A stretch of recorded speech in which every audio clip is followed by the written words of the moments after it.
Welcome to the podcast of MotorWeek, television's original automotive magazine. MotorWeek is made possible by Auto Value and Bumper to Bumper and TireRack.com.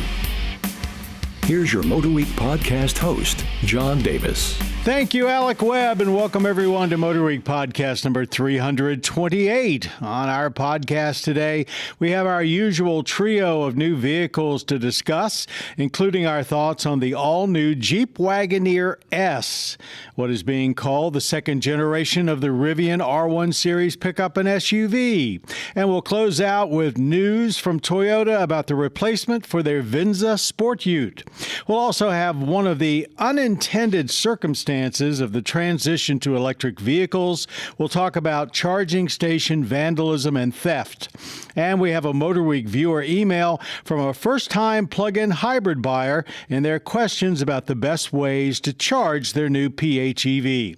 So let's get rolling. Joining me today are two-wheeling reporter Brian Robinson. Hello. And digital producer Jessica Ray. Hello. And our writer Alex Kellum. Howdy. Big news this week, everybody, the 2024 Jeep Wagoneer S. But this is not just another Wagoneer trim, as the name might imply, but a whole new vehicle that is first and foremost fully electric. So it's the first pure EV from Jeep that is being sold in the U.S. and one that is not necessarily aimed at the current Jeep faithful. Jessica, give us the details on what you took away from the unveiling. Yeah, definitely a lot of surprises. And I had so many questions when I got the breakdown of the specs and then when I actually got to see it in person. So it's got the Wagoneer name, obviously, but I have to stop you. Does it have a 7-slotted grille? It does have a 7-slotted grille. Good. And it's illuminated. So it's a Jeep. But is it a Wagoneer? So it's not like a full-size Wagoneer that we think of, with that nameplate. This is kind of almost like an accidental naming, because the sub-brand that was supposed to be Wagoneer that was canceled. Well, this is part of that. That just, I guess, was probably too far gone in the whole product management cycle that they just couldn't really change it at that Wagoneer point. to me says, though, almost premium or luxury, isn't it? Yes, it does. Yeah. But I think it's a little bit confusing because Wagoneer is still relatively new in the revival process. So people still think of it as a 3-row utility. This is not. This is a 2-row SUV. So it pretty much is the same exact size as a Grand Cherokee 2-row.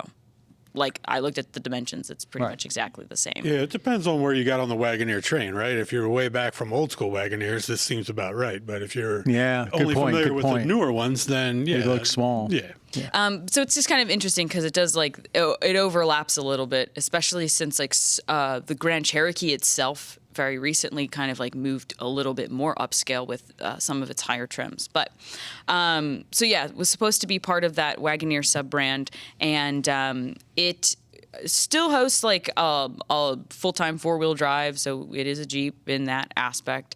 They only showed us the launch edition version, which has 600 horsepower, 617 pound-feet of torque. So it's very that sounds potent. Sounds like a Rivian.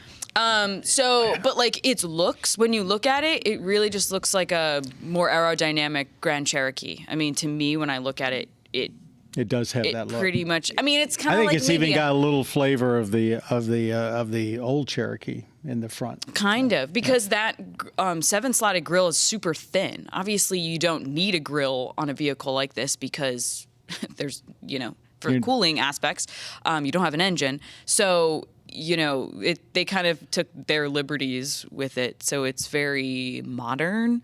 I mean, you have to have it. If you're going to build a Jeep, you have to have a 7-slotted grille. But I will say, I mean, you mentioned the luxury part of it, and when you get inside, it does feel luxurious. The first thing I did notice was that it's sport luxury, specific to this launch edition, and that's the only one I've been able to experience. And one of the things that they noted, and the first thing I noticed, was that there's hardly any, if at all, piano black on the interior, which was a big critique of everyone in all the Wagoneers and the new Grand Cherokee, because that whole center console area is just ripe with piano black, which scratches so easily. And collects dust. Oh, that was so 2010s. Yeah. Yeah. You're right. We're beyond that. So they like specifically made a point, like in their presentation, they said we got rid of the piano black because everybody hated it. So they've kind of replaced it with this like new lining, that like a textured lining that, like I said, kind of like goes toward more of like a sport luxury feel. And that was the vibes that I got in there. It's very similar in the setup in the same way, but the materials just feel a little bit different, but still very premium on the inside. So what's under the skin? Because this is a major new addition to chassis and powertrains for. Yeah, Jeep. it's their new like large SUV platform that they're using. It's for their electric powertrains, and it's going to be the first vehicle that's built on it. So it's not like a body on frame. It's like a hybrid. Like, does it use the battery as the chassis, or do you know? They didn't show us a picture of the actual like chassis itself, which is always nice when you go to these reveals and they kind of like show you the whole underpinnings of the vehicle, but they did not show us anything like that. But they did say that like because of where the battery sits, they were able to squeeze out like more interior space than like a normal Grand Cherokee, because they're able to have like everything's able to be a little bit lower. You don't have a tunnel. Drivetrain tunnel. And what was really interesting, we think, and like specific to like the Grand Wagoneer has like chrome on it. That's how it like denotes that it's like the grand version of the Wagoneer.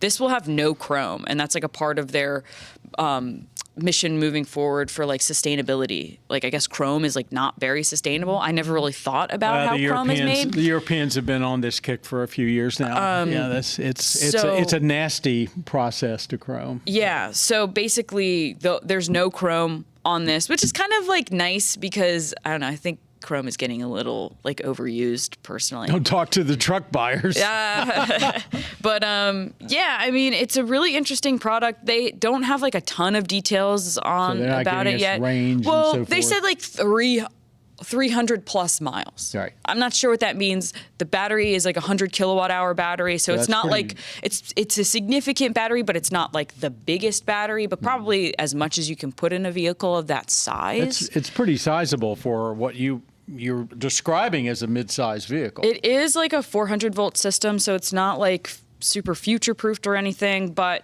they say 20 to 80% charge in 23 minutes on a DC fast charger. So it's like probably not the most like advanced EV that you can buy, but I think it's definitely very livable. And this one, like the launch edition, is crazy. It could go 0 to 60 in 3.4 seconds. So they were like doing drag racing in like a teaser with the Model Y, I believe. So they kind of wanted to tout that targeting. It's sport, but also at the same time it does have like off-road capabilities, although it is not trail rated. So what is this Trailhawk edition that they've shown? Is that's not real? It's like a concept version. I mean, I guess it's like a close to production, but like I'll tell you, when they were showing us footage of it driving was like really just CGI. But they had like a built version there that seemed really interesting. You get more ground clearance and stuff like that, and of course like lots of off-road accessories.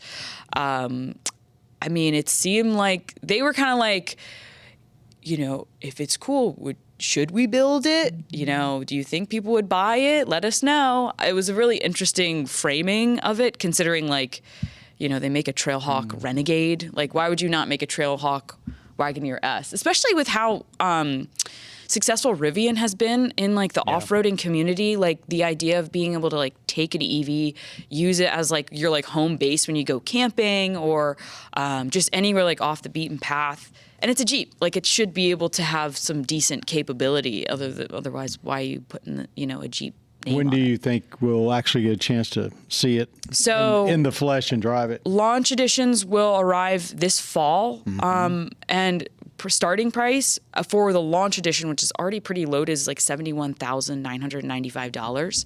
Now, Jeep said that sometime probably early, mid next year, we're going to see more trim levels coming underneath of that. So hopefully we'll have like a starting price that's maybe way closer to like $50,000 as time goes on. So Yeah, I mean, it's about time that they get into this space, and it'll be a very interesting product. Alex and Brian, anything?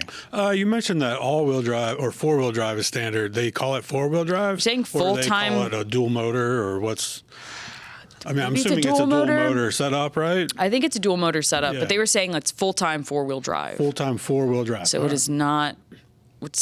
And they were calling it Select Track, but it's not. It's not the same. Using their names, right? Yeah. So it's whatever it is. It's not the same as like what you can get in a Grand Cherokee. So did they give any details as far as like power front to rear, and like is it constantly moving, or is it not really? And they didn't say anything about.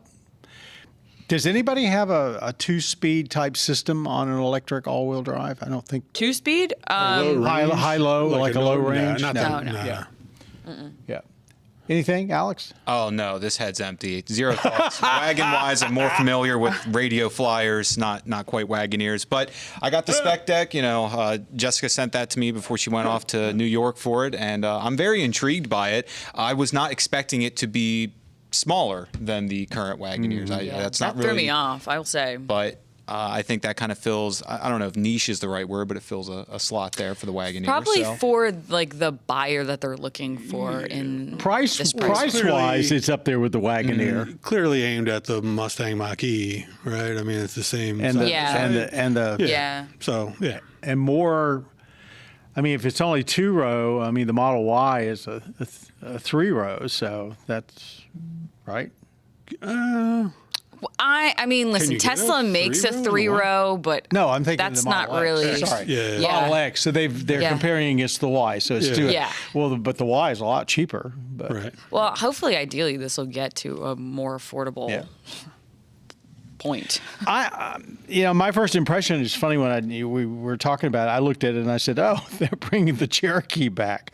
It has that kind of unconventional Jeep front end. And then I read this long article in Automotive News that they did from the unveiling about how they're really not after the current Jeep owner. They're after younger people that basically are getting into Jeeps, but also want electrification and et cetera, et cetera. It looks interesting, and it certainly fits in with the plan that Stellantis has for. I mean, they're still heading down the electric road full steam ahead. Although they are hedging their bets, and so I think they're being smart. So, one last thing I'll note before we move on is like they at this unveiling. What else did they tell There was you? some other news. Wagoneer is going to get a range extender. So like what we've heard about in the Ram, the upcoming Ram, that powertrain is going to be used with a V6 and a battery for the Wagoneers. We're going to get a 4xe Gladiator. We're going to get the Cherokee is coming back, which we kind of knew because I think they kind of spoiled that during the union negotiations. But Cherokee returns, and that will very likely have a 4xe option as well. And then they say they're going to be building a $25,000 EV. Mm-hmm. I don't know under which brand. Right. I don't know who. For 50, right? Yeah. But it all worked out. Touted that. I mean, what that means, I don't know. But could you imagine a little, BEV Renegade? Well, there's an awful lot. We weren't there, but apparently there was some kind of a drive in Michigan with some of the smaller, very inexpensive Chinese EVs, the ones that they will probably never come here. And people were driving around, and one little EV from China that I think has a price there of about $12,000, which means it would be about a $25,000 vehicle here. So I think, that the market, there is going to be some effort to get prices down seriously, if not by U.S. and European brands, by others. Oh, and this won't qualify for the federal. Well, this will qualify for the federal tax credit, but only the $3,750. Not the full one, but of course you can get the $7,500 by leasing it. Lease it. Yeah. All right, thanks, Jessica. Thanks, everybody. Fascinating vehicle, I must say. It's one I'm very interested in getting a chance to see in the flesh. Let's pause a second, and we want to say special thanks to the sponsors. Can't talk today. to the sponsors of not only this podcast, but of our series Motor Week, seen all around the country every week. And they are Auto Value and Bumper to Bumper. Great folks. You see their names on auto parts and service stores all over the country. And also our friends at TireRack.com. We know our viewers and listeners, and of course all of us here at Motor Week, really appreciate your dedication to everything Motor Week. All right, just about everybody knows the name Rivian and their all-electric R1T pickup and R1S SUV. They've gotten praise from most critics and buyers while losing many thousands of dollars on each one they sell. So much so their future has to be somewhat in doubt. But undaunted, this week they have unveiled what they call the second generation of their R1 lineup. But is it really a new generation? Alex, what's changed and what's the same? And what is the second gen likely to do or be that much better than the first? Yeah, so let's get into that. Well, most importantly, it still comes with the flashlight and it still has the oval lights in the front. So realistically, I mean, it's still the same thing. It looks very much looks the same. Right. There's a couple small differences, but in our terminology, we would be hard pressed, I guess, to call it a second generation. But also, owners are not going to feel like they've got something old. If correct. Got the current. Correct. So, yeah. But there's a lot of under the skin changes they've made. So we'll start with the powertrain itself. So both models, that's the R1T, that's the pickup, and the R1S, which is the SUV.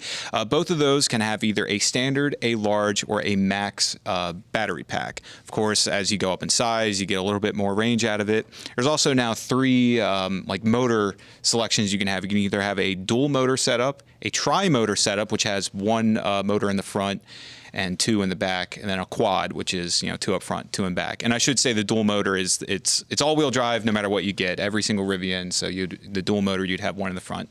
Are the quad motors pancake motors? Are they the ones at the wheels? I have to be totally honest with you. I don't know. Yeah, that was the other truck brand that didn't quite make it. Oh, okay. Yeah. I'm not saying anything. So with the best setup there, so that would be the max battery and the dual motor setup, they're estimating about 410 or 420 miles of range, depending on whether you get the pickup truck or the SUV. So in other words, beat Silverado. Mm-hmm. All right. I think so, yeah. What's how many? 410 in the truck. 450 in the Oh, you can? Okay. Yeah, the Altium. Okay. Mm-hmm. Gotcha. Or even 440 in the RST. Okay. Well, there we go. Yeah. Yes. Anyway, the large battery, you can get like 330 miles of range, and the standard one will do about 270 or so. Power-wise, we were talking about drag racing and all that. People may be lining up to drag their Rivian soon. So with the quad and with that, well, I don't know if it matters what battery pack you get, but we're now talking 1,025 horsepower and 1,198 pound-feet of torque. Crazy. I think it's a 2.5 second 0 to 60. So if you want to knock some socks off, that's probably the way to go. But if you get the tri-motor, you're not going to feel slow. That's 850 ponies and 1,103 pound-feet of torque. These are insane numbers. So, and the thing with those motors is now they're all built in-house. The dual motors before were built in-house, but I believe the quad setup was Bosch that was making them. Now everything is in-house. So if you care about that, they've spent a lot of time and money doing that because I think they wanted to have a more reliable supply chain and frankly not pay quite so much for the motors. They also noted some suspension tweaks. I'll be honest with you, I don't know exactly what they've done other than whatever they have done is supposedly for ride better, right? Yeah, it's supposed to be a little bit smoother. In our tests of the R1T, I believe we noted that overall it was very smooth, but it was a little bouncy. Obviously, you get some body roll there because it is a truck in our handling course there. But for the most part, I mean, we were all pretty satisfied. I mean, I was satisfied with the way it felt. I seem to recall that basically road irregularities showed up a little bit more in the seat of your pants than you would have expected. But that was a while ago. Yeah, so styling-wise, we kind of talked about this, but yeah, you'll be hard-pressed to know that this is a new generation or even a refresh at that. You got some new wheels, like aerodynamic designs. There's new lighting elements, including these like adaptive lights that'll kind of adjust with oncoming traffic. What does that mean? I saw that term, and it sounds like they not only change the brightness, but the pattern. Yeah, I mean, I think that's a very European thing because I've seen some of the adaptive headlights work, and essentially some of them are not even legal here. If a car, right. I mean, the way that I understand it is if the car is coming at you, it quite literally blocks them out and so they don't get the glare. So they do not get the glare. Yeah. That's what I have seen. Now, this does that. We're way behind. I'm not sure. We're way behind. I don't even know if that's legal yet. In technology on headlights. Go ahead, Alex. And one big thing, we're talking about the motors being built in-house and some things a lot of refreshes, new generations, especially with EVs. We talk about simplicity or rather how things are not simple, but that's not the case here. Rivian is all about simplicity with this new generation. So, for example, there were apparently 17 ECUs in the previous R1 models, which is a bunch. What is an ECU? Electronic control unit. Okay. Someone listening is probably like, you're an idiot. That's not what it is. But I'm 99.9% sure that is what it is. Well, now that's down to 7. And a little fun fact. It's one of those fun facts that I heard it and was like, that's not real. But if an engineer was here, they'd say, no, you idiot, it is real. Apparently, that means 1.6 miles of wiring has been taken out of the Rivian. That's a lot of wiring. That is a lot of wiring. Yeah, so it just seems like they simplified the bones. But you can get a wider range of interior trims, right? They've updated, same with the outside, different color choices. The interior, there's different, now you can get plaid seats and stuff like that. So you have some new cabin things, but if you were to sit inside of it, I looked at the pictures, they are almost identical. You're not going to, like you said, you're not going to feel like if you have the old one, you have an old one. There's a new, I think it's new, it's a dynamic glass roof. It's one of those, you touch a button and it tints itself. It's automatic tinting. Right. Yeah. And the only other thing with the infotainment is really they added AI, I think. Yeah. Is the best way to describe it. And later down the road, they're going to add enhanced highway driver assistance suites, that kind of stuff. That'll come in an over-the-air update. Definitely later seems down the they're road. trying to compete a little bit with not going full send with self-drive beta, but the Rivian's version of an autonomous system that could potentially entice Tesla owners. How do you keep building vehicles losing? What was the number? It was $40,000 for every one you build, or something incredible. It was a lot. Maybe I'm thinking of Lucid that was building Lucid was losing a lot. Yeah, they were losing a lot on each. But I mean, they're losing just a ton of money, and they're not able to get their production up. Yet, to the public, they're doing all this. They're doing the new smaller, 2 smaller ones that are coming. Still kind of have a contract with Amazon, but I think they don't. I think that got cut back, didn't it? But I think they can build trucks for other. Oh, sure. I don't think it's exclusive. Yeah. Anyway, it's just this whole new world of being able to just run these massive losses and keep on going is just very odd to me. And I suppose on that note, should mention the R1T is going to start at $69,900, R1S at $75,900. The dual motor versions are available for order now. You can go online and you could order one now. The tri-motor's later this summer, and the quad will be eventually a little after that. So this is essentially it's available. Deliveries starting now. Deliveries start now. Yeah, you could order one now. You will get the new one. You won't get the old one. Robinson, you've been very quiet. Oh. What do you think? No. About the R1 series in general or whatever. I thought it was a great pickup. It was impressive to drive. Like any company, they're going to lose money to start. You just got to get through that. But Toyota lost money on every Prius they sold for many, many, many, many years. Good point. But they had a whole corporate. They were making money on other vehicles to sustain that. They obviously don't have that, but they seem to have had more staying power than other ones. So far, there's been quite a few. Yeah. To me, I'm impressed when I drove both the pickup and the SUV, and I haven't really read that much negative about them at all. Owners seem very happy. So, no, and that's really what's important. Even recalls and stuff, it seems very I think just for a startup, and when you get into the vehicle and you drive it and you feel it, you're like, okay, this is really good for a brand new company. Okay. Thanks, everybody. Thanks, Alex. That was a very good report. Very thorough. Well, it was something. Thank you. Very nicely done. Okay, out there, everyone, I want to remind you, I don't know if you realize this, but you can watch MotorWeek and most other PBS programming anytime, anywhere with the free, say that again, John, free PBS app. Download the PBS app now on your smart TV or any of your handheld devices, and you will never miss a mile of MotorWeek. It's good advice. We've all done it ourselves. All right, our lightning round is up for grabs today. This is interesting. Unintended consequences. Thieves are now targeting electric vehicle charging stations, we're talking about the public ones, by cutting off the charging cables, especially of the fast chargers. The cables contain copper wiring, which is selling at record highs on the global market. Stealing cables often renders the entire stations useless, making charging on the go more difficult for EV owners. What do you think about it? What do you think is going to be a cure for it? I mean, the whole idea was do these charging stations, and unlike a gas station, you don't have to have it manned. And now we've got this. I mean, it sucks. I'll say that. Like, that was my first reaction. I was like, man, it's like you can't protect your own vehicles, like with the catalytic converter, people just stealing those. And now you have to worry about charging stations. And a recent poll said the biggest detriment to people buying EVs is charging. Yeah. Yeah. So it's really disappointing. I mean, it's one of those things that, like, as the technology advances, ideally they'll be using like less of like precious metals and things like copper. But gosh, it's hard because the technology to be able to charge your car fast, like this is just the nature of it. It's you know, you need that.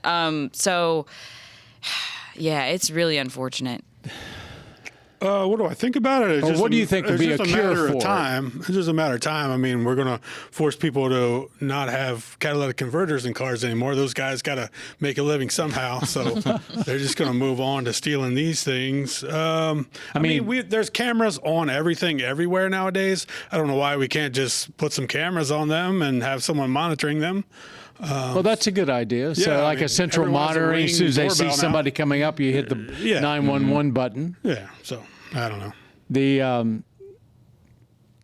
can't have nice things. Everything that can be. I mean, air conditioning units, commercial air conditioning units, they're still a big deal to be stolen because of the copper in them. Anything from you, Alex? Originally I had a snarky response about genetically engineer electric eels and then people won't touch them. And I'm not a marine biologist. There's no copper in eels, but that's dumb. Sorry I brought it up. But my real answer is, because I covered it, real automotive journalism over here, Ford was testing a robot charger thing. Now, I don't particularly care for the idea of this automatic, it's like an arm that extends and plugs into your vehicle. It hides itself the rest of the time. But it's got, it's metallic sheathing. You can't cut through, well, I'm sure someone can. Once we get lightsabers, you'll be able to cut through anything. But yeah, you can't do it quickly. So I'm just saying that's one potential solution to this. And I will say, and I don't know if because the cords of the superchargers are just, they have to be different because of the amount of power, they have to be thicker. But like they make cords for level 2 chargers that can like a garden hose, kind of like reel up. Yeah. Because that's how they do some of the charging on the street, where if there's not like a charger sitting there, they attach it to a utility pole and you can pull it down from the utility pole and plug it into your car. So then it retracts when you're not using it. So maybe that could be automated, so you click an app on your phone and it actually lowers. But then you go into then it goes into the argument of how some of the EVs, it's like a power, the charging port is powered. I'm like, why? Because if your car dies, if something goes wrong, then you can't open the charging port. Yes. Meanwhile, on that Hummer, we have a Hummer EV, and right now, you just go up and you press it, and it's easy. So, Making it more complicated so the thieves don't steal anything, but then you're making it more complicated. They've got to come to grips with not only the fast charging, but just the availability of charging in general. Even all of the federal funds so far have not given us this sea of chargers that they all promise. I think we've got 8 so far. Some incredible $50 million, $1 some billion, incredibly whatever it was. low number. They keep saying it's coming later it's this coming. year. So. Pete's on it. All right. We have an email, a viewer question from Don. What is the best way to get the maximum life out of a PHEV battery? Now, Don disclosed to us that has just bought a Ford Escape PHEV. He wants to know, should he charge for maximum life on 110 volts or 220? Should he top it off after each use? Should he only charge it to 80%? His Escape also, every time he drives it just a few miles, wants to be recharged. Is that really necessary? Take a whack at some of Don's questions. They're all very good questions from somebody that's new to an electrified vehicle. Mm-hmm. I'm not an electrical engineer or marine biologist. Yeah, hard to come by. I do know that all the software management of the batteries is for that purpose. So, I mean, if it were me, I would just plug it in all the time, always, because I'd want to take it full advantage. But I think they all have management software that's going to max out the life of the battery. I really don't think there's any great difference between 110 and 220. We know there is some degrading going on with fast chargers, but at lower voltage, it's not going to be enough to matter. Yeah, I mean, that's basically what I was going to say. I looked some stuff up. Granted, it was about an electric vehicle, but, so not a PHEV, just a full EV. But Car and Driver was talking about it. They had a long-term Tesla in, and they noticed after, they were using a lot of fast chargers. After, 20,000 miles, there was, maybe a 5% degradation, but then it just stayed there the rest of their test. So I don't think any battery loss that you're going to notice, it's going to be so minimal compared to fast charging or slower charging. And a lot of these systems, like the software, it knows not to, your fuel tank, they'll say you have X amount of miles till E, and not to say you should run it to E, but there's always that little tiny bit left. Batteries kind of do the same thing. The software knows there's a little bit less. With these kind of batteries, just from my experience with hobby batteries for RC cars and stuff, if you let them completely die, they are dead. You cannot revive. Well, you probably can, but it's a whole process. But the car knows that, the engineers know that, and they don't let them get to that. So that's a long way of saying, you're probably fine, Don. Just charge it how you like. What about this 80% thing? I mean, that we know that a DC fast charger with a full electric vehicle, more than 80% takes a long time. But 80% for a PHEV, where did that come from? Well, that's sort of the 80% is sort of like a rule of thumb. People who own fully electric vehicles kind of go by. There's people who set their Teslas to level 2 charge to 80%. Even at home? Even at home. Yes, because of that last 10%, it takes a while. It takes longer. It does take longer. Why wouldn't you charge it up all the way? There's some people who believe that the 80% keeps the status quo of your battery better. It doesn't degrade quite as much if you don't charge it to the max amount. Well, what those people aren't realizing is that none of the vehicles' batteries ever get charged to the full amount. When you see some spec sheets used to give it to you, they don't as much anymore, but you see it as a 19.8 kilowatt hour battery. Maximum usage is 17 kilowatts, right? Yep. You're never charging that battery to the 19 kilowatt. You're charging it to 17. So pretty much all of them are only being charged to 80% anyway. And so if you're only doing 80%, you're now down to 60%. I mean, I think I understand his concern too, but batteries are going to degrade over time. Just as a gas-powered car gets less fuel efficient over time, the same thing happens to an electrified vehicle. But then again, remember when everybody thought hybrid batteries would just die after 200,000 miles, and now there's third-gen Priuses out there with 400,000 miles on the original battery. We should point out that batteries on electric vehicles federally are mandated, are warranted for 8 years and 100,000 miles. And if you're in California, it's 10 years and 150,000 miles. So, Don, plug it in and forget about it. I don't think you should lose any sleep over it. And also, go by what your owner's manual says. Each one of these electric vehicles is engineered differently. Okay, let's move on to our third vehicle for this podcast. Now, when the first Toyota Venza started selling in the U.S., this Camry-based model was a 2009 model year. Did you do that on purpose?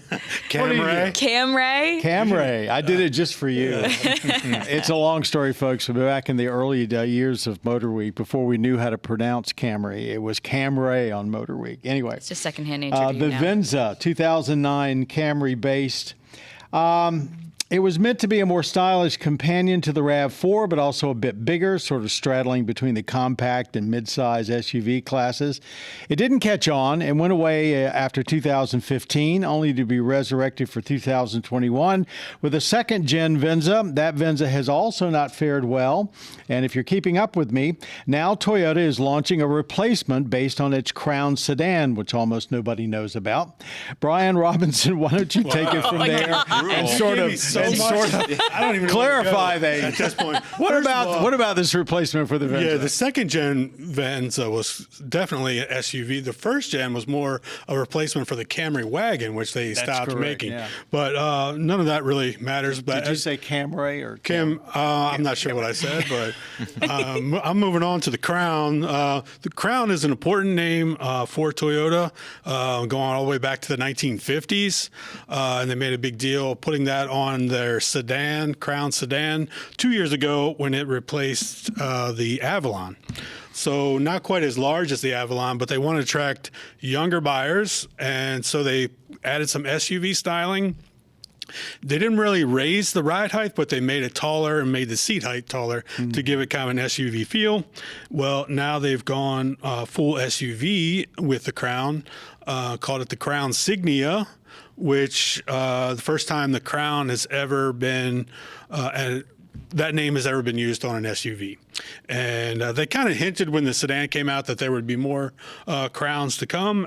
This is the first one. You will not see the name Signia anywhere on the vehicle, which is kind of odd. It does have a crown on the rear hatch, just like the sedan has on the deck lid, but it does not say Insignia anywhere. So it's a SUV. Its wheelbase is the same as the Crown, but it's an inch shorter, and ride height is a little taller.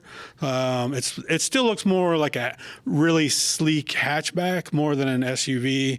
And, I think it's better looking than the sedan. Yeah, and they don't have the goofy black two-tone, so that helps a lot. They're all one color. Folks, I think everyone can get behind that.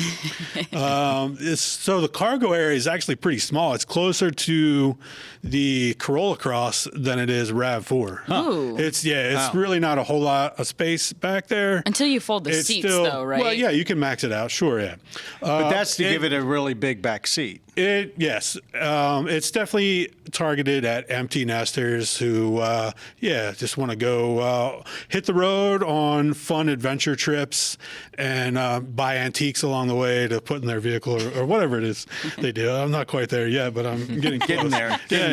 Yeah. Don't say never. So it does straddle that mid-size, full-size space, and it also kind of bridges the gap between between Toyota and Lexus, much like the Avalon did. Kind of tweener, you get a little flavor of each one. They're all hybrid, 2.5 liter based hybrid, and they're all all-wheel drive.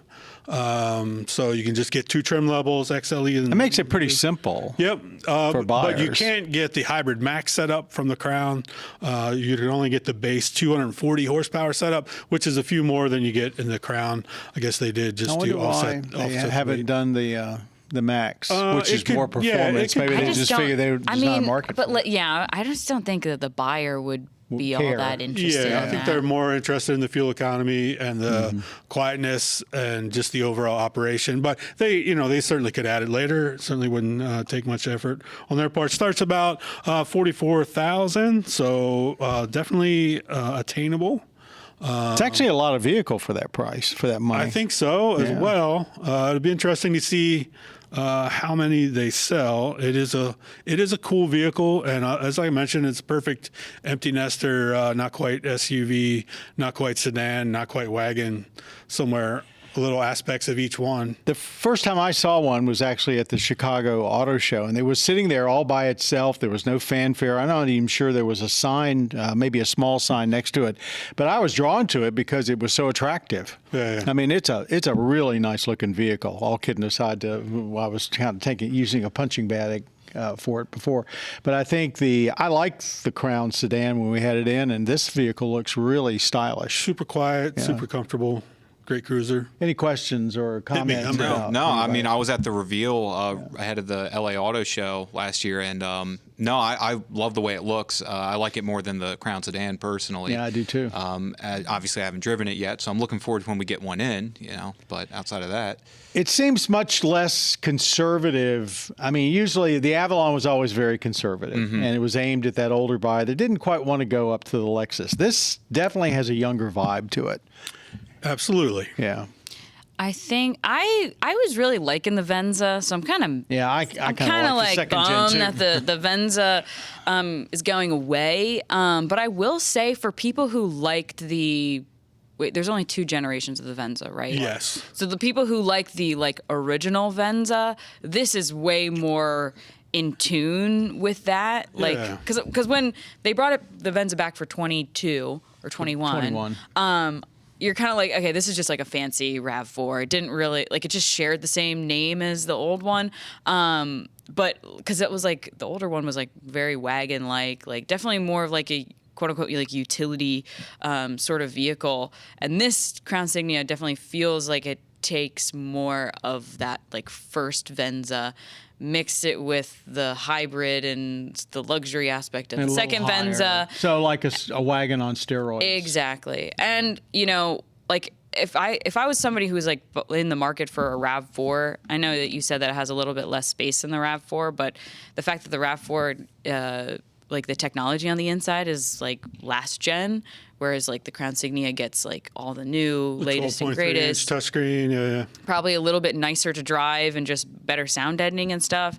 I mean, I think if people compared them, drove them back to back, I think the Crown Signia would definitely win if you were going for some of those higher level RAV4 trims. So I'm looking forward to driving it. They have so many SUVs at Toyota. I mean, the dealers must go crazy just trying to differentiate amongst them. Right, and then so many crossover style, so many SUV style. I mean, yeah. They've definitely been starting to encroach on their own territory, Land Cruiser and 4Runner. Is it 11 or 12 or 13? I mean, they're in double digits for the number of SUVs they have. All right, thanks very much, Brian Robinson. Before we close out, any rants or raves this week? Anybody got something they want to get off their mind or lose their mind, as the case may be? Nope.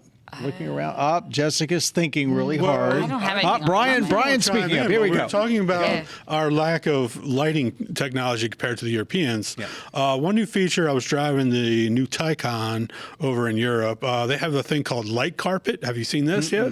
Okay, so for many people, when they go through construction zones and there's a jersey wall and cones, they get freaked out, right? They feel like they're going to hit something. Tunnel. So the Taycan will project a light carpet in front of you, which basically projects a rectangle box the size of your vehicle directly in front of you. So it shows you where you're going to go. Exactly where you are in the lane. Wow. Right. So you can see a visual representation of how close you are to the jersey wall or cones or whatever. That's cool. Yeah, that's pretty neat, wasn't it? Very cool. I know a lot of people that would really get into that. I think I would, especially, I hate to say it, but as you get older, your eyesight starts to fade and you start worrying about stuff like that more. Well, and I would assume most people are very careful in construction areas. Sure. And even the best drivers, it can be disconcerting, especially if they've really encroached in on your lane. I wonder if that, like, where that technology will go next. Hopefully in the Macans. That seems like a no-brainer to put I just like the name of it, too, Light Carpet. That's cool. That sounds Star Wars. That's cool. Alex, anything? Related to that, no, my vision's great. I ate a lot of carrots growing up, so I'm good for now at least. But given our 10 years, I'll definitely need that. No, I don't really have any. Well, okay, I should rephrase that. I do have rants, but man, we've been going for a while, so we're good. I'm good. Don't get me started.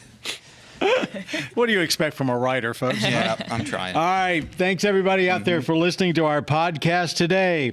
By the way, if you're wondering what time MotorWeek can be seen on your local public television station, hop on over to our website, motorweek.org. Click on the tab Watch MotorWeek, and then enter your zip code for days and times in your area, or go over to our cable partner, mavtv.com, for their schedule.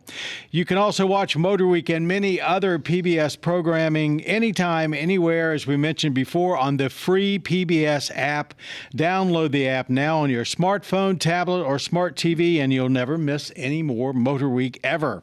All of the individual road tests and feature segments are also available at youtube.com/MotorWeek. If you've got a screen, you can watch MotorWeek. Podcast producer Jessica Ray, thank you very much for putting everything together today. Audio engineer David Wainwright, thank you, David, for making us sound passable, at least. Podcast creator, he makes us sound great, but we're just passable.